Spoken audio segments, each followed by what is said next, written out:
show. Again, as always, brought to you by Chinook Seedery. Use the Skippers View to get 10% off all your sunflower seed needs. And also, go look at Stat Soldier, Dean's new website they put together your own analytics, create whatever top 10 lists you want to look at.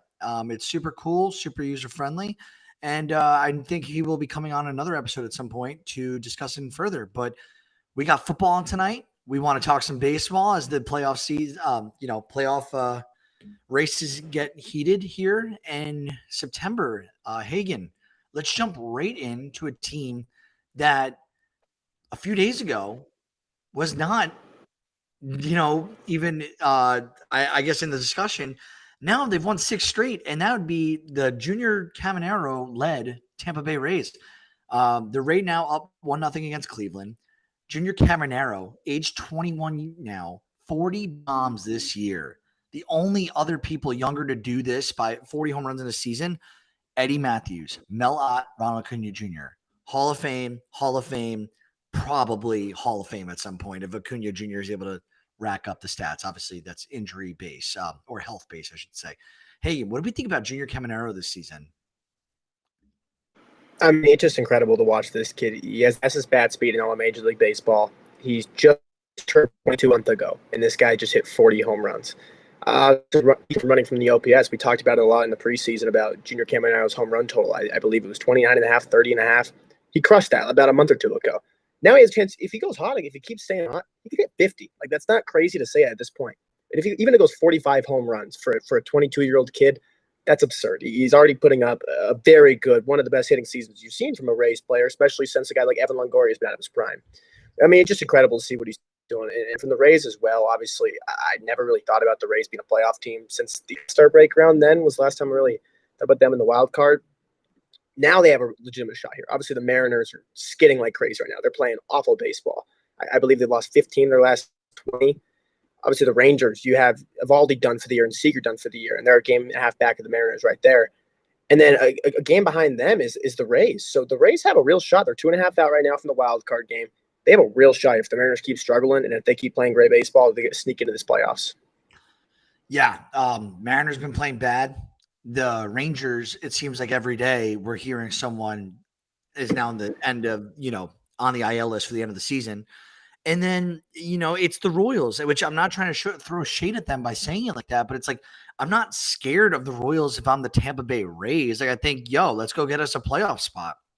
I also think we have Junior Caminero. I think that the Tampa Bay Rays, like, I wish Shane Baz put it all together this year, but they always seem to have arms. And right now, like, Adrian Hauser, Griffin Jax, Ryan Pepio, Drew Rasmussen, Uceta, Seymour, Montgomery. These are all guys who've shown flashy stuff at times. They're not all consistent, and I get that. I know people are going to be like, Montgomery hasn't had a good season. My point is, like, that they can throw. They have really high-end stuff. It seems to me a lot of what the Dodgers do, they don't really care about. I feel like the Dodgers just want guys who have stuff, and they'll work on you. And you see the correlation between these two. They both have a million guys on the IL all the time, pitching-wise. They definitely do. So I love this for the American League East. I love being in a division that's seen to be considerably tougher as a Yankees fan rather than weak. I think it bodes well for good competition. It really shows how good your team is if you're able to have a winning record in our conference. I got to stop saying R because I know Dean's going to get at me on this one. But Tampa Bay is red hot and at the right time. So if they're able to keep this fire going, they could sneak into the playoffs here. We could have 3 AL East wildcard teams, which would be absurd. That would be crazy. I mean, it would be pretty crazy too, especially when I don't think if you said there could be 3, I mean, you could say even 4 probably if you keep the Yankees, the Red Sox, the Blue Jays, and the Rays. If you would have said there was even 3 teams at the beginning of the year, I don't know if anyone was going to put the Blue Jays or the Rays in there. You would have assumed it was the Yankees, Red Sox, and Orioles. Yeah, dude. And the Orioles, like, I think that the Orioles next year, they're going to be like Tampa Bay is going to be a year better. I think Shane Baz is going to like take that step. Junior Caminero, he's only going to get better. Obviously, he might not.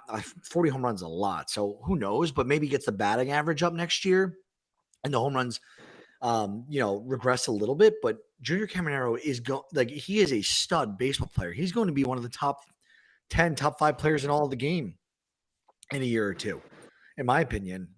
And I think Adley's going to bounce back. You got guys. Sorry, I'm like burping and hiccuping at the same time here. The Orioles are gonna, I think, totally bounce back with Bradish and Grayson Rodriguez, who was supposed to be their ace. He hasn't thrown a pitch this year. You got guys like Gunnar Henderson. You got guys like Jackson Holiday. And then Toronto, they've added a lot. Who knows where Bo Bichette's going to go? The Yankees, they got some call-ups coming between Lombard and Spencer Jones and LaGrange. I think the Callback. Well, I'm sorry, what'd you say? You'll have Garrett Cole back as well. Yeah, they'll have Garrett Cole back. And the Yankees, and then Boston, who we're going to jump to now, might as well. We usually would save this for the injuries, but this is too big. Roman Anthony. This Boston team's going nowhere. They're led by this 21-year-old Roman Anthony, who's a stud. And he's now out for the rest of the regular season, it looks like, or likely to be because of an oblique strain. The AL East is a juggernaut of a division. I think that they would only be second to maybe the National League West at this point in terms of depth. But, what do you think this does for, we're talking about Tampa getting hot and Texas and Seattle maybe falling off a little bit. What do you think is going to happen to Boston here? Do you think they have enough talent to retain a wild card spot? Yeah, I still feel very good about the Red Sox making the postseason here. Obviously, they have a 4.5 game lead on the last wild card spot, so they'd have to kind of have a pretty big collapse in the sense if they want to not make it. Obviously, there's about 25 games left. So you had to play bad, and we talked about it earlier. I don't know any of us are really feeling the Royals, really. I can't see the Rays jumping 6 games in 20 games, whatever it is. That would just be too big of a jump. Obviously, this changes me more for the postseason with Boston. Obviously, he's a 21-year-old kid. You can't rely on this kid to lead your team too much in that sense. But it does suck for Boston. But granted, the pitching's been a lot better. We talked about it with Dean last episode about that 3-headed monster they have. Granted, Crochet just had his worst outing in a very long time. But I think we all believe that's not Garrett Crochet, and he's still one of the best pitchers, top 3 or 4 pitchers in all of Major League Baseball. So I still feel very good about Boston regular season. I have no worries about them missing the postseason by any means. It's more just in the postseason. How's that lineup going to look when you get rid of Roman Anthony, who's a 138 WRC plus guy?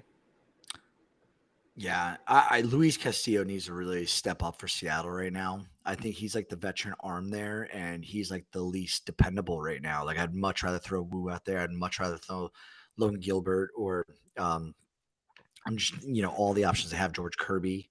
Actually, is Kirby injured right now? I don't even know. But Kirby just had an awful start. What's up? Kirby just had an awful start. I believe it was 2 innings, 8 earned runs the other day. Yikes. But I'd still rather have him right now than Luis Castillo, I feel. Luis Castillo's 8-8 on the year, throwing to almost a 4 ERA. He's got 138 Ks this year. I'm trying to see what are his innings, but and he's thrown. And with Luis Castillo too, it's a big thing for him. Is obviously it's getting a little bit colder here in the year, and especially the postseason. Is the crazy thing if you look at him is just his splits when the weather is 55 degrees. If it's higher than that, he's normally a pretty good pitcher. If it's below 55 degrees, he's not a good pitcher by any means at all. I think it's closer to a 5 ERA when the weather is below 55 degrees, and that's obviously you're gonna be pitching in October. You're gonna be pitching in cold weather if you're not in a dome. Yeah, and right now I'm looking at it. I believe this is Luis Castillo's first time in his career that his strikeouts over 9 is not greater than a 9. He's on 8 this year. So meaning like he has less strikeouts than innings thrown. First time in his career. And which I get it. He's 32 years old. We all start to slow down a little bit, but like Seattle's kind of got a good thing going with the pitching. I figured with the pitching coach and staff, they get him right and figure it out. But this could be, the beginning of the end. I'm not like, obviously I'm not saying he's going to retire anytime soon, but like, this is just what happens to pitchers and baseball players in general. When they, they get to their early 30s, they start to slow down. So would love to see him bounce back because I do like Luis Castillo a lot. Let's let you lead this one. Let's talk about the New York Mets. So Juan Soto, massive game the other day versus Detroit. Second career grand slam, 6 RBIs in a game. Let us know. Now almost a year into the Juan Soto, I don't want to call it the Juan Soto experiment. We'll call it the Juan Soto experience. Where are you at as a Mets fan on Juan Soto and what he's doing with the Mets this year? It's incredible. I mean, he's already, I know it's a 15-year deal and there's 14 more years left. I'm not trying to jump the gun by any means, but I'm going to jump the gun and say he's going to go down as the best Met of all time. I mean, this is his down year, and he's going to go 40-30. His stolen base career high was like 16 before this year, and he's going to steal 30 bags. He's going to hit 40 home runs. He's going to drive in 100 guys, too. This is insane what he's doing. I mean, if you look at it, Shohei Ohtani's pretty much already won the MVP, especially the odds on the books will look like that, but there's a very good case that Juan Soto could finish second in MVP voting this year, which is crazy because he was awful by his standards the first month or two of the season. Everyone just talks about it's a down year. He should have stayed with the Yankees. That was the narrative going around the whole year. He's one of the best players on Major League Baseball still. I think people kind of wrote him off just because the contract and everything. And I get when you're the highest paid athlete in North American sports, you should be the best player in the sport. I get that. So if you're the 10th best player, you're gonna get a lot of crap people, which I understand that. But I mean, it's phenomenal. Juan Soto, what he's doing this year, obviously settled in. We see guys on these long-term deals a lot. We see them takes them kind of a year to settle in. Obviously, Lindor was the same way with the Mets. But I mean, it's just great seeing Juan Soto do this. He's locked into the plate right now. He's the Juan Soto of last year. He might even break his career high in home runs this year as well. I mean, it's incredible, and there's still 14 years of this. Dude, one thing that people don't talk about for him having a down year, he's right now with all players, not just hitters and position players, but pitchers as well. He is top 10 in the league in B WAR at 5.6. The only people, and then if you take the pitchers out, he's seventh. And he's only a 0.1 game like WAR behind Ohtani and Cal Raleigh. Let that sink in. We've talked about Cal Raleigh like we breathe oxygen. It's been nonstop this year. We've talked about Cal Raleigh and we've talked about Ohtani every other episode, if not every episode. We have not talked about Juan Soto every episode, which is insane because you're a Mets fan and I'm a vengeful, Yankees fan over here that I'm pissed that he's so good. But he's unreal. And I knew that, like, I want this out of all the deals the Yankees have gone through in my life. This is the one I wanted. I did not want the A-Rod. Like, I was happy about it when it happened when A-Rod signed. But when the money came out, because back then money was so much more, the inflation is crazy. Like, just overall, like we're not going to talk about inflation here but like the amount of money these guys get nowadays, like every dollar that Uncle Stevie gave to Juan Soto was worth it. Because, like, he is going to be around, like you said, 14 more years. The guy's, 26 years old? He's unbelievable. Correct. He's got a batting title for All-Stars. He's got a World Series. He like the last 3 years, 35 home runs automatic, 35 or more with like a 275 batting average. He's unreal. Yeah, and like, yeah, God, and we didn't even bring up either that he's still leading the league in walks, which he does every single year. I mean, there was obviously the reason why I get that money is because how often can you get a guy that you're going to look at and say, oh, that's a sure out Hall of Famer if he stays healthy and free agency at age 26 hasn't entered his prime yet, who's already a top 5 player in Major League Baseball. That doesn't happen very often. I think anyone's going to want that. I can see why Yankee fans are a little pissed off at him. If I was a Yankees fan, I'd be a little vengeful to Juan Soto as well. But I mean, it's just incredible what he's doing. It's going to go down. It didn't really seem like it just because of how bad it started, but statistically, it could go down as one of the best seasons of all time in New York Mets history. And for the home run that he hit the other day, the grand slam, that was his first home run he hit all year that had more than one runner on base. That's wild. The one last thing I'll say about Soto for anyone who wants to call out the 275 auto batting average, the guy is a career 281 hitter. And this year, first year with the Mets, batting 260 on the year, easily over the next few weeks can increase that batting average. Last year with the Yankees, one and done, batted 290 essentially. The year before that, that was his first full and only regular full season with the Padres, batted 275. 2022, he split between the Nationals and the Padres, batted 242. I'll give him that because you switch teams in the middle of the year. And then on top of that, 2021, 313, 2020, 351, 2019, 282, his rookie season, 292. The guy's bat is insane. Insane. Let's jump, though, from Juan Soto, just because I'm getting mad thinking about 14 years of misery having to watch him play. And you don't want to keep? I'll keep talking about Juan Soto if you want.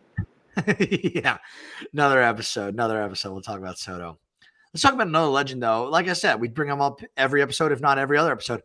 Shohei Ohtani, 100 career bombs with the Dodgers now. And his 100th home run. This is the most Ohtani thing in the world, by the way. Every time he does something cool, he does it with like flair. Like it's like, oh no, I'm not just hitting 100. I'm going to hit this one the hardest I've ever hit a baseball. So Ohtani the other day, he mashed a solo shot. This was off Bubba Chandler. He's a rookie for the Pirates. Poor Bubba. So it came 120 miles an hour off the bat. And this happened on Tuesday night's loss at PNC Park.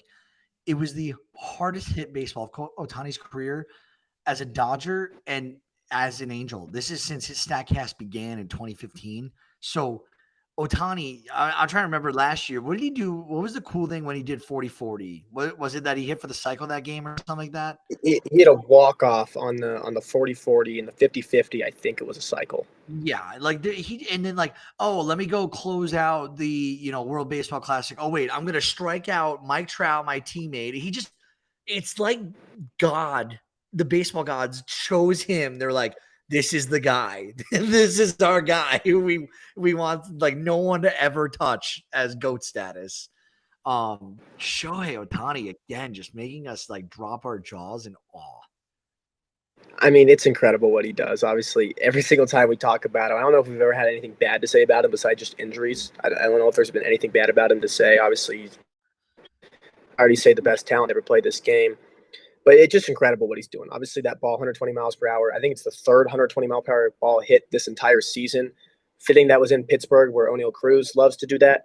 So it's just incredible to see him do that as well. Welcome to the show, Bubba Chandler. You get a pitch to Shohei Ohtani and give a missile like that. I mean, it got out in a hurry. I mean, in the replay I was watching, it was you can barely even see it on screen for that long. It got out so fast. It's just incredible what Ohtani's doing. And I believe too that I think it's codified to put it out there. It was since Ohtani joined the Dodgers, the top 30 hardest hit balls by a Dodgers player, all Shohei Ohtani. That's unreal. I will say this, Ohtani, I feel like is just he's a unicorn. There's no other words to describe it. I feel like there's so many words to describe Ohtani, but at the same time, there's not. It's a unicorn. It is a fucking unicorn, dude.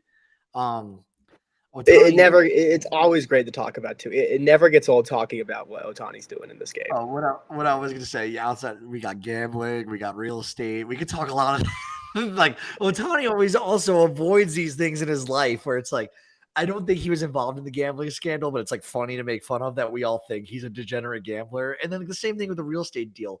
That's so like, I don't know what happened. Like whether a real estate agent or his actual agent like advised him not to like get involved in a certain like plans in Hawaii with that real estate front. And more will come out on that in the next few months. We're not going to talk about that today, but like Ohtani has had like things in the, outside of injuries, there's been nothing though, really, that like Ohtani's been like, and people want him to be guilty. It's like Tom Brady. It's like, everyone looks for the faults in his life. It's like, why? Why not just celebrate the guy for being the GOAT?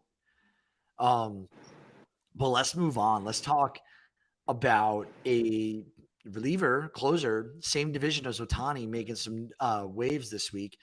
Mason Miller of San Diego. So for those who don't know Mason Miller, shame on you. But the guy throws 105 miles an hour, and he was moved from the Athletics to the Padres at the deadline. He just threw an immaculate inning. Did you get to watch this at all, or do you want me to run through this? I just saw it after. It was incredible. Obviously, you have to, but yeah, for his fastball, and he throws 9 straight sliders. Yeah. And so like I went back and watched this because I saw in the write-up that it was 9 straight sliders. I was like, exactly what you just said. He's known for the fastball. So I was like, let me go look at this. He first strikeout, not one pitch landed in the strike zone. They all ended up outside of the strike zone. The first one I'll give to the batter, bad call by the ump. It was like 4 or 5 inches north of the strike zone on the plate. It was high. Then the batter, obviously all tied up, swings at the next 2, strikeout. Second guy up comes up plate. I think it was oh my gosh, it was from the Orioles. What's his name?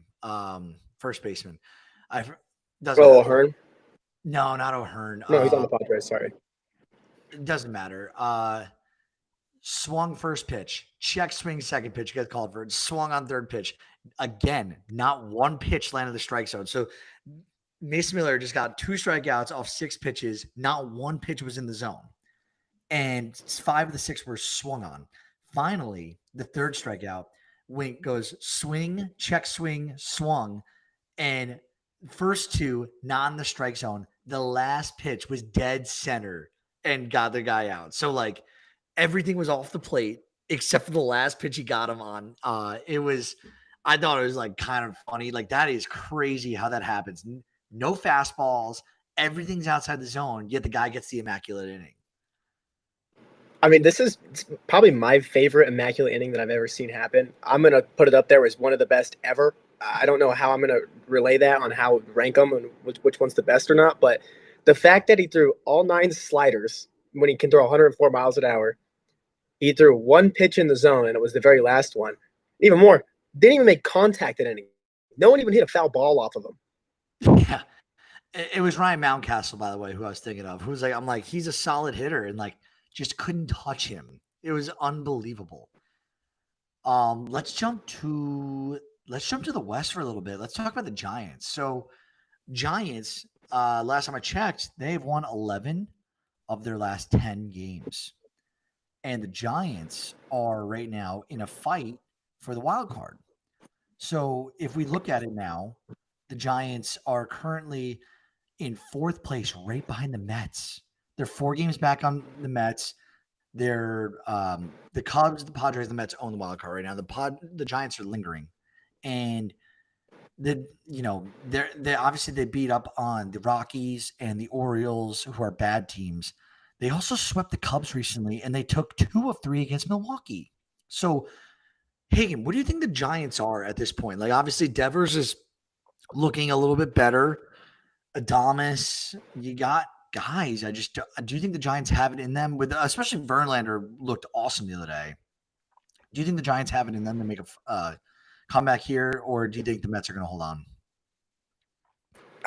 I want to say this is too late to make this type of run. Obviously, this is exactly what you want to see, though, is the kind of what, hey, our backs are against the wall. We got to start something now. Let's do it now. Obviously, jump the Reds.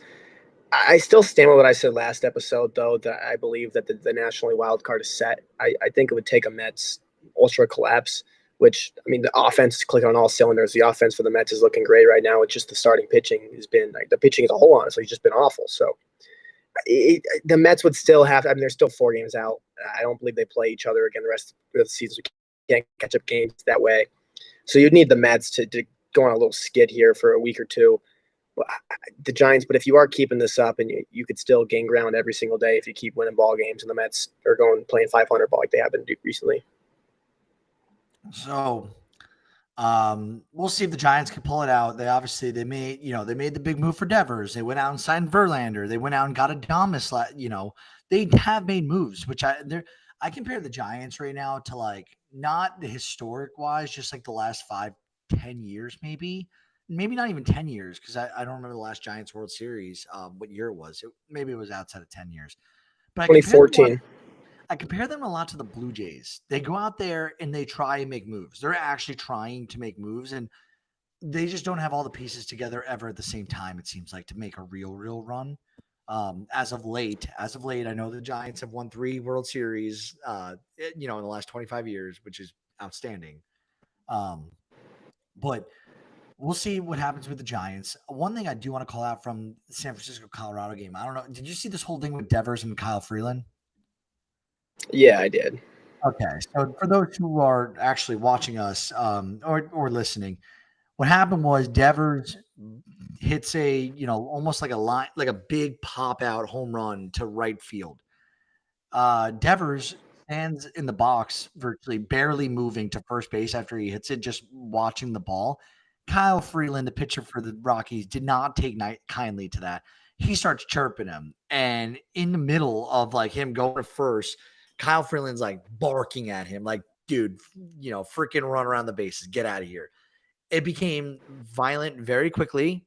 Bench is clear. Punches were thrown. this was insane to see. Do you think that, and at the end of it, Willie Adames, Matt Chapman, and Kyle Freeland, they all got ejected from this game. Did you think that this was a called for thing on Kyle Freeland, or do you think Devers was wrong for taking his sweet time coming out of the box there? I can obviously see Kyle Freeland's why he's upset there, and valid. I think that's a valid point to get pissed off at, but I don't think you should be barking at the dude. I'm one of these guys. I don't know if just I'm a new age baseball guy where let the kids have fun. If you hit the shit out of a baseball that far, do what you want. That dude just hit a bomb off of you. You have nothing to say to that guy unless he is being way too much, which I don't think he was there. I think I've seen Devers do that plenty of times where he hits the ball and he sits there and he stares at it. He just hit the ball very, very far off of you. You can't just be yelling at him. I mean, it's just let him Devers. Yes, taking his time, but if I could hit a baseball that far off of somebody, I would probably do the same exact thing. Yeah, I feel like I would too. And I feel like Kyle Freeland's being a little bit of like soft about it, but at the same time, like it is disrespectful and you don't want it done to you. So I think I'm indifferent. As for punches being thrown, this should have been left at like a chippy, like just trash talk type scenario. I don't think that punches thrown were needed in this. We'll see if I didn't see anything about suspensions. We'll see if any suspensions come up. But notice I named Matt Chapman, who signed that one of the guys the Giants went after, got the extension, signed with him. And then Adames, they signed to a massive deal. These are two of your bigger guys. You don't need to miss games right now where you're 4 games back from the wild card. This was kind of dumb in my head, if I think about it as a coach. Overall, anyone who does this, like gets in physical violence about a home run and some trash talk, like, come on. Next thing I want to talk to you about, we're about almost 30 minutes in. We're moving quickly. Let's talk about the Rookie of the Year. Let's start with the AL because due to the Roman Anthony injury and the fact that Nick Kurtz is just a man among boys right now for the rookies. In the AL, do you think anyone's challenging Nick Kurtz at, minus 2,000 for the AL Rookie of the Year this year? I mean, no, there's no shot. I believe that the implied odds of what he's at right now is like 99.8% chance to win it. And the second is Roman Anthony, who obviously we just talked about is out for the season now. So Nick Kurtz has had this wrapped up, it seems like, for a month and a half now. Yeah, I tend to agree. Nick Kurtz has done unreal things. He's had a 4 home run game. He's done nothing but stop hit. He's done nothing but hit since he's been called up. Let's talk about the NL. So the NL is a little weird. Drake Baldwin had a fantastic beginning of the year, obviously cooled down a little bit. Yeah, Cade Horton, Caleb Durbin, Augustin Ramirez, Jacob Mizorowski, and Jacob Marcy, all like fighting for the NL. Who do you think ends up taking this home? And if you could tell me the correlation between 2 of these players, I'd love to hear if you pick up what I'm seeing out of the top 4 players here in terms of odds. I'm going to try to figure out that correlation here, but as for who I think is going to win it, I think it's a 2-horse race, and the books are obviously showing that as well, with Baldwin being minus 110 and Cade Horton being plus 160 here. So it's going to come down to both of them. I honestly lean Cade Horton here. I can see why Baldwin. I think he can go either way here. I give it to Cade Horton because he's stepped up right now for the Chicago Cubs. He's on an unreal run right now. He's doing for them. He's on a playoff team that still has a slight chance to win the division. I'm not saying they're going to, but he's on a playoff team. Drake Baldwin is still splitting time at catcher with Sean Murphy on an awful Atlanta Braves team. I think if it's tied, you got to give it to the guy who's contributing in meaningful games down the stretch, pitching big games, especially when the Cubs need this guy. I mean, we talked about it at the deadline episode that we were both ashamed that they didn't go out and get another starting pitcher. I mean, their starting pitcher they got, he was hurt right away. So you need to have a guy like Cade Horton on this team. And if I had to put my vote in, I'm taking Cade Horton. Yeah. I think Cade Horton is going to slide in over Baldwin just because he's only playing half the games. The correlation, by the way, there are not 1 but 2 guys who were in the Yankee farm system last year and that were moved. Caleb Durbin was moved for Williams and Augustin Ramirez moved for Jazz Chisholm. So tough, especially when the Yankees needed like internal defensive help, especially the way Volpe season's gone. We could have slotted, I don't know. We could have made it work, done something different. Especially, and also Wells has been bad. Augusto Ramirez is like one of the better catchers in the league right now. And I know Wells was like second or third for AL Rookie of the Year voting last year, but he's had a bad sophomore slump. It would have been nice to platoon him with Rice and with Augustin Ramirez. Let's talk some injuries and news and notes, and then we'll head into the WAR update, and then we'll close out. So Andrew Heaney, released by the Pirates, we talked about last episode. He signs a minor league contract with the Dodgers. Go figure. Dodgers need rotational help with all their injury woes. 2022, he was a Dodger. 14 games, 4-4, 3.10 ERA, over 72 and 2/3 inning pitch with 110 Ks. If the Dodgers can find that form again, they just added a very nice piece to the back end of the rotation. The Padres, we talked about reliever Mason Miller earlier. One of their other studs, Jason Adam, he suffers a season-ending injury with a ruptured quadriceps tendon. It did not look pretty. He made a turn to throw to first base, I believe. Knee or the quadricep, wherever that is, somewhere in the leg. Your quads, whatever. I'm not a doctor. But yeah, didn't look he looked like he was in serious pain. So hate to see that for the San Diego Padres, who are trying to, make a playoff run here. The Arizona Diamondbacks, Lourdes Gurriel, he left a game with a potential right knee injury. I think he did end up tearing the ACL. Do you know if that's confirmed or not? I believe it was a torn ACL. I'm not 100% sure on that, though. Odds are he's done. Atlanta, it's kind of a risky move. They claimed Ha-Seong Kim off waivers from the Rays. So it saves the Rays about $2 million for this year, but Kim signed a 2-year, $29 million contract with a player option for 2026. So he's not even on an audition right now. He's the one who gets to choose like next year if he's getting $16 million from the Braves or not, which I don't know if this knocks the Braves out of the Bo Bichette sweepstakes, because a lot of people have been talking about Bo Bichette to the Braves because they need a shortstop badly ever since getting rid of Dansby Swanson. We'll see how that plays out. Miami's sorry. Just real quick on Ha-Seong Kim, it was pretty cool. He had a home run last night, which I thought was crazy because it was the first home run by an Atlanta Braves shortstop this entire season. Stop. No, it wasn't. It was the first one I believe there was like 24 teams had at least one home run already by their shortstop, and then the other 25 teams had at least 5 home runs from their shortstop. It was something like that. That's horrible. I didn't know it was that bad in Atlanta with the shortstop. Edward Cabrera from Miami went on the 15-day IL with a sprained right elbow. Milwaukee activated Joey Ortiz from the 10-day IL, so he missed minimal time with a strained left hamstring. Finally, Seattle, they had their catcher, Harry Ford. He was ranked as the number 6 prospect in the system, number 88 in baseball overall. He was called up to make his debut. So kudos to Harry Ford. Let's see how he plays out. Hagen, want to take us through the WAR draft a little bit? Yeah, so I was here first update here in a little bit since the All-Star break, but it's getting pretty tight here. Obviously, Lewis is leading us at 27.4, followed right by Sam Fosberg at 27, then Dean 26.6, me at 25.3, you at 25.2, Nick's picks 24.8, Toby 24, Will from Overdue Sports 23.8, OC Baseball 23.3, Grant 21.6, Ethan from Running from the OPS 20.8, Sam Horvath 19.9, James 19.7, Jeb 19.3, and Ben at the very bottom 16.4. The Braves fans not doing well. Braves fans not doing well at all, bottom 2. The crazy thing is, if you look from Mikey up, that's 1, 2, 3, 9, 9 out of the 14 of us who did this are within almost like 4 WAR of each other.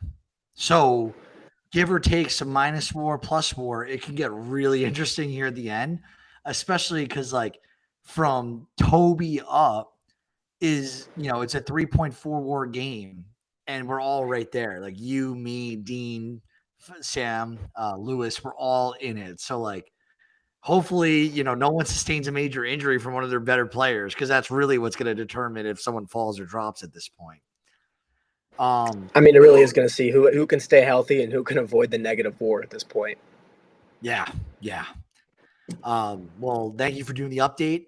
if you guys are still listening, about 35 minutes in, that's a perfect timed episode for us. So we're going to go watch some football. We're going to get you out of here. Go, be sure to go check out some of the blogs on the website. We continue to post new stuff pretty much daily at this point. Go check out Stat Soldier, Dean's new website. Go look at merch if you haven't. If you the big thing that helps us is giving us a 5-star rating if you believe we deserve it, and helping us out. Let us know if you have any questions. DM us if you ever have baseball, questions for fantasy or in general. Happy to talk. And that's pretty much it for now. So thanks again. Bye.